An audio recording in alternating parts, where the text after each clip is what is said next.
வணக்கம் மக்களே! நேத்து நைட்டு நம்மளால வீடியோ போஸ்ட் பண்ண முடியல. ஒர்க் ப்ரெஷர் காரணமா ரொம்பவே டயர்ட் ஆயிருச்சு. சரி அதனால ஒரு நாள் ரெஸ்ட் விட்டுறலாம்.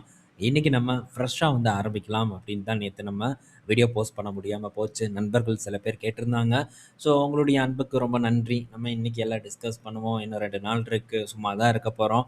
எல்லாத்தையும் நம்ம பார்ப்போம். கூடவே யுஎஸ் மார்க்கெட் பற்றியான அப்டேட்டையும் ரிட்டெயில் ஆப்ஷன் குளோபல்ல போஸ்ட் பண்ணலாம் அப்படின்ட்டு இருக்கேன். ஸோ இந்த வீடியோவ முடிச்சுட்டு, அதுக்கப்புறமா அந்த பணிகளையும் முடிச்சுட்டு வீடியோவ சீக்கிரமா அப்டேட் பண்றேன். விருப்பமுள்ள நபர்கள் அங்கேயும் செக் பண்ணி பாருங்க. ஸோ நேத்து நம்ம மார்க்கெட்ட போட்டு அடிச்சு பொளந்து எடுத்திருந்தாங்க. நிஃப்டி 50 300 பாயிண்ட்ஸ் வரைக்கான இறக்கத்தையும், பேங்க் நிஃப்டி கிட்டத்தட்ட 1300 பாயிண்ட்ஸ் வரைக்கான இறக்கத்தையும் டெலிவர் பண்ணியிருந்தது. ஸோ நம்ம ஆஃப்டர்நூன் நேத்து டிஸ்கஸ் பண்ணும்போது ஒரு 170, 180 பாயிண்ட்ஸ் வரைக்கான இறக்கத்த தான் குடுத்திருந்தது. ஆனா எண்ட் ஆஃப் த டேல போட்டு சம்பவம் பண்ணிட்டாங்க. அது மட்டும் இல்ல, நம்ம மார்க்கெட் மட்டும் இல்ல. நேத்து யுஎஸ் மார்க்கெட்டையும் போட்டு அடிச்சு எடுத்திருக்காங்க. கிட்டத்தட்ட ஒரு 2% வரைக்கான ஒரு 1.5% வரைக்கான இறக்கம் நேத்து அமெரிக்க மார்க்கெட்லயும் ஏற்பட்டிருக்கு. ஸோ பல பங்குகள் பார்த்தீங்கன்னா, யுஎஸ் மார்க்கெட்ல கரெக்ஷன் ஆயிட்டு வந்துட்டுருக்கு. ஸோ அப்படி கரெக்ட்டான பங்குகள் பற்றி தான் நம்ம பார்க்க போறோம். ஸோ நெக்ஸ்ட் சில பங்குகளும் பார்த்தீங்கன்னா, ஒரு நல்ல ஆப்பர்ச்சுனிட்டிக்காக எக்ஸ்பெக்ட் பண்ணி வெயிட் பண்ணிட்டு தான் இருக்கேன். பட் அது என்னைக்கு கிடைக்கும் அப்படின்றதெல்லாம் நமக்கு தெரியல. ஸோ அத நம்ம கிடைக்கும்போது பார்த்துக்குவோம். ஸோ இப்போதைக்கு அந்த இடத்துல ஒரு சான்ஸ் இருக்கிற இடமா நான் பார்க்கக்கூடிய இடத்த பற்றியெல்லாம் நம்ம ரிட்டெயில் ஆப்ஷன் குளோபல்ல டிஸ்கஸ் பண்ணுவோம். ஸோ இப்போ ஓவராலா மார்க்கெட் வீக்கா இருக்கு. இதெல்லாம் சரி. இன்னொரு பக்கம் க்ரூட் ஆயில பார்த்தா தான் ரொம்பவே பயமா இருக்கு. கிட்டத்தட்ட 15% வரைக்கான ஏற்றம் நேத்தோட டேல ஏற்பட்டிருக்கு. அதுவும் பாட்டம்ல இருந்து, அதுவும் இந்த வருட லோல இருந்து பார்த்தீங்கன்னா, கிட்டத்தட்ட $30க்கு மேலான ஏற்றம் க்ரூட் ஆயில்ல ஏற்பட்டிருக்கு. ஆல்மோஸ்ட் பார்த்தீங்கன்னா, $80க்கு மேல ட்ரேட் ஆயிட்டு இருக்கு. விரைவில் பார்த்தீங்கன்னா, $100 ரீச் பண்ணிரும் க்ரூட் ஆயிலுங்கிற எதிர்பார்ப்பு அதிகமா போயிட்டுருக்கு.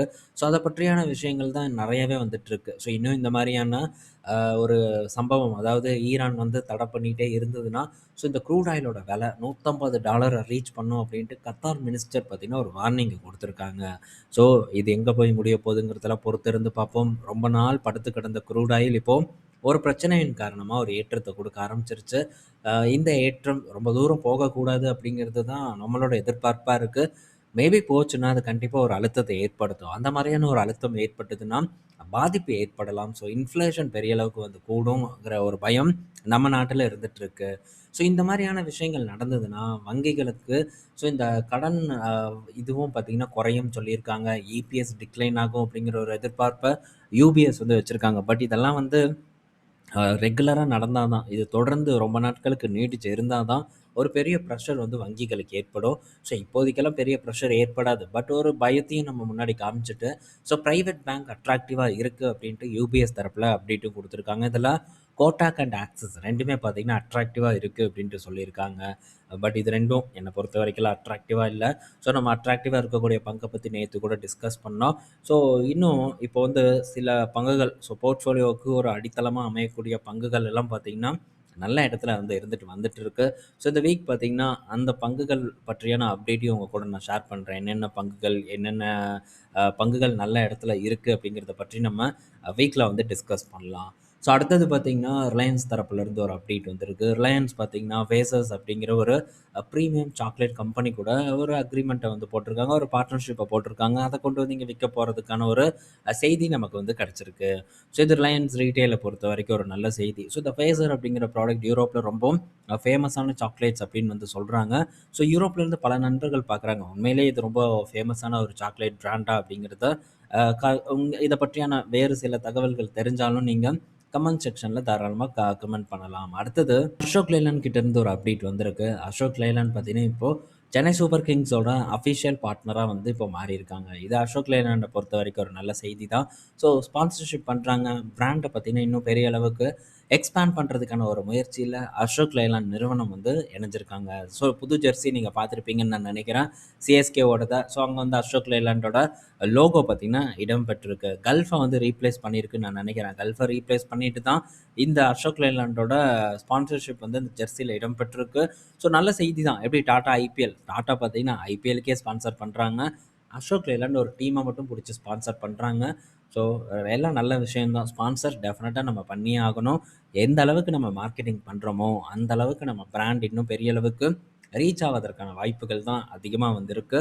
மக்கள் மனசுல நம்ம பிராண்ட் போய் உட்காரணும்னா, அதற்கான வேலைய நம்ம செஞ்சுக்கிட்டே இருக்கணும். செஞ்சா மட்டும் தான் நம்ம தொடர்ந்து வளர்ச்சி பாதையை நோக்கி போவோமே தவிர, எந்த எஃபோர்ட்டும் போடாம உட்காந்தோம்னா, வளர்ச்சி பாதை போகவே போகாது. புது காம்படிட்டர் நம்மள முடிச்சு விட்டுட்டு போயிருவாங்க. ஸோ நெக்ஸ்ட்டு பார்த்தீங்கன்னா, சிமெண்ட் கம்பெனிஸ் பற்றியான அப்டேட்டு.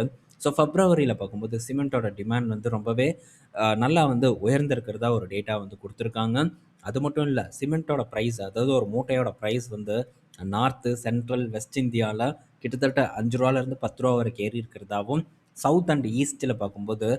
15 வரைக்கான ஒரு உயர்வு பார்த்தீங்கன்னா ஏறி இருக்கிறதாவும் தகவல் வந்து நமக்கு கிடைச்சிருக்கு. இது வந்து பிப்ரவரியில வந்து நடந்திருக்கு. என்ன ரீசன்னா, இந்த இன்புட் காஸ்ட் வந்து ரைஸ் ஆயிருக்கு. கோக்கிங் கோல் பிரைஸ் வந்து உயர்ந்திருக்குன்ட்டு ஒரு தகவல் வந்து குடுத்துருக்காங்க. ஸோ இதனால சிமெண்ட்டோட பிரைஸும் உயர்ந்திருக்கு. அது மட்டும் இல்ல, சிமெண்ட்டுக்கான டிமாண்ட் பார்த்தீங்கன்னா ஸ்ட்ராங்கா இருந்துட்டுருக்கு. நான் வந்து இந்த சிமெண்ட் செக்டார் பங்கு, அதுவும் குறிப்பா ஏசிசிய பத்தி இதுக்கு முன்னாடி வந்து உங்க கூட டிஸ்கஸ் பண்ணியிருக்கேன்.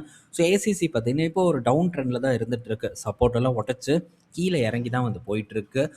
என்னைக்கு வந்து ரிவர்சல் குடுக்கும்னு தெரியல. பட் நான் வந்து இந்த ஃபண்டமெண்டல்ல ஸ்ட்ராங்கா இருக்கேன். ஃபண்டமெண்டல்னோனே இந்த பி ரேஷியோ அப்படின்னு நினச்சுக்காதீங்க. ஸோ இந்த சிமெண்ட் செக்டாருக்கான ஒரு ஒரு வாய்ப்பு, ஒரு வளர்ச்சிய பார்த்தீங்கன்னா, நம்ம நாட்டுல பிரகாசமா வந்து இருந்துட்டு வந்துட்டுருக்கு. இன்ஃப்ரா நம்ம நாட்டுல இன்னும் பெரிய அளவுக்கு க்ரோ ஆகுங்கிற ஒரு எதிர்பார்ப்பு தான் எனக்கு வந்து அதிக அளவுக்கு இருக்கு. அதனால நான் சிமெண்ட் செக்டார்ல அதுவும் குறிப்பா இந்த பங்க வந்து ஃபோக்கஸ் பண்ணியிருக்கேன். விரைவில் வந்து மெர்ஜர் நடக்கும். அல்ட்ராடெக்குக்கு அடுத்தபடியான ஒரு சிமெண்ட் மேஜரா ஏசிசி அண்ட் அம்புஜா வந்து இருக்கும். இருக்க தான் இப்பவும் இருக்கு. ஸோ இது மெர்ஜர் ஆனதுக்கப்புறம் இந்த அம்புஜா குரூப் பார்த்தீங்கன்னா, அதாவது இந்த அதானி சிமெண்ட்ஸ் பார்த்தீங்கன்னா, நம்பர் 2 பொசிஷன்ல வந்து இருப்பாங்க. ஸோ கெப்பாசிட்டிய பொறுத்தவரைக்கும் சரி, பிராண்ட்ஸ பொறுத்தவரைக்கும் சரி, ஏசிசி நல்ல பிராண்ட், அம்புஜா பார்க்கும்போதும் ஒரு சிறந்த ஒரு பிராண்டா தான் வந்து இருக்கு. அதனால ஸ்டில் இவங்களுக்கான ஒரு மார்க்கெட் இருக்கு. ஸோ அதனால எனக்கு இந்த இடத்துல ஒரு பிலீவ் இருக்கு. ஸோ எவ்வளோ நாள் இந்த சரிவு ஏற்படும்னு தெரியல. ஸோ ஃபர்தர் அக்யூமுலேஷன் தொடர்ந்து நான் இந்த இடத்துல ஃபோக்கஸ் பண்ணிட்டு இருக்கேன். அத பற்றி உங்க கூட நான் இடையில ஷேர் பண்ணிட்டு தான் வந்துட்டுருக்கேன். ஸோ என்ன நடக்குதுன்னு பார்ப்போம். ஸோ இன்னும் பெரிய அளவுக்கு இன்ஃப்ராஸ்மென்ட் நம்ம நாட்டுல நடக்குங்கிற ஒரு எதிர்பார்ப்பு இருக்கு. ஏன்னா, இப்ப நீங்க பார்த்துட்டு வந்துட்டுருப்பீங்க. செய்திகள பார்க்காம யாருமே இருக்க மாட்டோம். தொடர்ந்து பார்த்தீங்கன்னா, ஏதாச்சும் ஒண்ணு வந்து நம்ம நாட்டுல பண்ணிட்டே தான் வந்து இருக்காங்க. புது இன்ஃப்ராவ வந்து கொண்டு வந்துகிட்டே தான் இருக்காங்க. இன்னும் நம்ம நாட்டுல இன்ஃப்ரா வந்து பெரிய அளவுக்கு வளரணும் அப்படிங்கிறது தான் இருக்கக்கூடிய விதி. ஸோ வளரும். வளரும்போது இந்த நிறுவனங்களும், அடிப்படையான நிறுவனங்களும் அதுல பெரிய அளவுக்கு பார்ட்டிசிபேட் பண்ணும் அப்படிங்கிற எதிர்பார்ப்பு எனக்கு இருக்கு. ஸோ வெயிட் பண்ணி பார்ப்போம். என்னைக்கு வந்து ஒரு பெர்ஃபார்மன்ஸ போஸ்ட் பண்ணுதுன்ட்டு. ஸோ இந்த பங்க வந்து ஒரு 2 வருஷ பீரியடுக்கு நான் வந்து ஃபோக்கஸ் பண்ணேன். இன்னும் 1 வருஷமே வந்து கம்ப்ளீட் ஆகல. ஸோ வெயிட் பண்ணி பார்ப்போம். சில பங்கு பார்த்தீங்கன்னா, டக்குன்னு வந்து ஒரு ஏற்றத்த குடுத்துரும். ஸோ வாங்கி சில நாள் நம்மள போட்டு பாடா படுத்துனாலும், டக்குன்னு ஏற்றத்த குடுத்துரும். சில பங்கு நம்ம எஸ்டிமேட் பண்ணத விட டைம் ஆகும். ஸோ கீழ இறங்கும், நம்மள போட்டு கடுப்பேத்தும். இந்த மாரி பல விஷயங்கள வந்து பண்ணும். மேபி அது வந்து ஃபெயிலியரா கூட வந்து போகறதுக்கான சான்சஸ் இருக்கு. இதுதான் வந்து மார்க்கெட் வந்து நம்ம நெனைக்கிறது எப்பவுமே நடந்துராது. நம்ம பொறுமையா பெரிய அளவுக்கு வந்து சோதிச்சுட்டு தான் ஒரு பெரிய ஒரு பெனிஃபிட்டே வந்து குடுக்கும். இந்த மாரியான எக்ஸாம்பிள நம்ம பலமுறை வந்து டிஸ்கஸ் பண்ணியிருக்கோம்.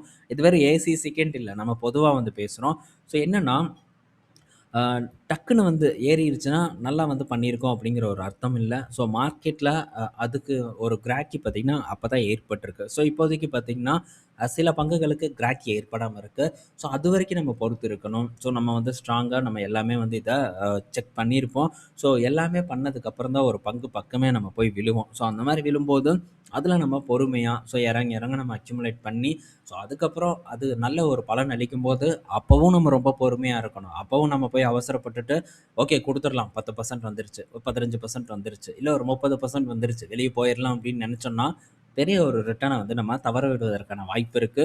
ஸோ இந்த மாரி பெரிய ரிட்டர்ன நம்ம தவற விடாம இருக்கணும்னா, நிறுவனத்தோட ஃபண்டமெண்டல்ஸ் நமக்கு ரொம்ப நல்லா தெரியணும். அதே மாரி சுத்தி என்ன நடக்குது அப்படிங்கிறதையும் நம்ம கண்டிப்பா வந்து புரிஞ்சுக்கணும்.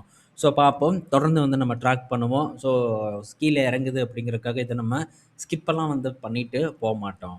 ஏன்னா நான் பண்ணியிருக்கேன். ஸோ இத யாரையும் வந்து நான் கன்சிடர் பண்ண சொல்லல. மேபி இது வந்து ஃபெயிலியர் ஆனாலும் எனக்கு தான் வந்து ஃபெயிலியர். ஸோ அந்த ஃபெயிலியர என்னால டெஃபினட்டா வந்து ஃபேஸ் பண்ண முடியும். ஸோ பார்ப்போம். நெக்ஸ்ட் பார்த்தீங்கன்னா, இந்தியன் ஆயில் கிட்ட இருந்து ஒரு அப்டேட் வந்திருக்கு. ஸோ இந்தியன் ஆயில் பார்த்தீங்கன்னா, இன்டீரியம் டிவிடெண்ட் அனௌன்ஸ் பண்ணியிருக்காங்க. ரூ. 2 பார்த்தீங்கன்னா டிவிடெண்ட் தர்றதா ஐஓசிஎல் வந்து சொல்லியிருக்காங்க. இது நல்ல ஒரு செய்தி தான். மார்ச் 12 ரெக்கார்ட் டேட் அப்படின்ட்டு அனௌன்ஸும் பண்ணியிருக்காங்க. ஸோ ஐஓசிஎல் நம்ம நண்பர்கள் கிட்ட இருக்கும்னு நான் நெனைக்கிறேன். ஸோ அவங்களுக்கு இந்த செய்தி ஒரு நல்ல செய்தியாவும் வந்து இருக்கும். ஸோ இந்த வீடியோல நம்ம பல இன்ஃபர்மேஷன் பார்த்துருப்போம். பயனுள்ளதா இருக்கும்னு நான் நெனைக்கிறேன். ஈவினிங் நம்ம இன்னொரு வீடியோல மீட் பண்ணுவோம். பாய் மக்களே!